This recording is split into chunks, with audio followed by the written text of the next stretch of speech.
Ya ta masoya manzo jagoran tashar Naziru Allah kara nisan kwana harshe karɓaɓɓe kungiya ta masoya manzo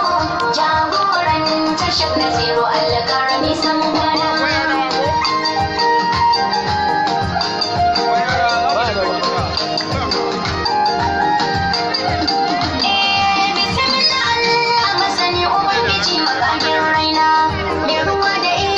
Shi ne ya kage ummi har abana rabu da dan basira in rero baitukan yabo in zana na yi tawassuli da da rasul shugaba macecin raina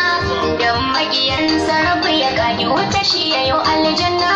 harshe karɓaɓɓe kungiya ta masoya manzo jagoran tashar Naziru Allah karɓa harshe karɓaɓɓe kungiya ce mai albarka akwai malamai cikin ta masu ilimi ba shakka akwai sha'irai tunjin masu dogon nazari mawaka akwai manazarta harshe daban-daban kwarai na shakka ina alfahari da wannan kungiya na jata annabi sunana